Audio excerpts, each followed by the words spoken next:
យើងកើតទុកច្រើនដោយសារយើងស្ពាយរឿងអតីតនឹងមកច្រើនពេកមិនព្រមតម្លាក់ចោលរឿងខកណារឿងល្អអីយើងនឹកអីសប្បាយចិត្តនឹកបន់នឹកកសលអីហ្នឹងមិនអីបើយើងស្ពាយរឿងខកវាសៅមកហើយនឹង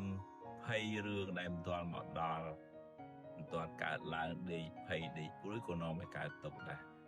ហើយនឹងយើងជាប់ឬបច្ចុប្បន្នឬគេសរសើរគេនន្ទាហ្នឹងក៏នាំឲ្យយើងកើតទុកដែរអញ្ចឹងរៀនដោះលែងខ្លួនឯង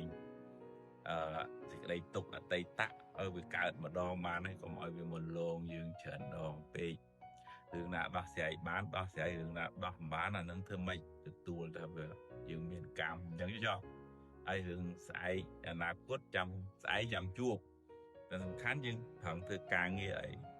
ដោយស្មារតីអស់ពីចិត្តពីថ្លើមហើយក៏មិនជាប់ជំពាក់ដែរគេសរសើរគេនន្ទាមានសុខខ្លះមានទុក្ខខ្លះចាត់ទុក្ខខ្លះរឿងធម្មតាកើតហើយលត់ទៅវិញទេ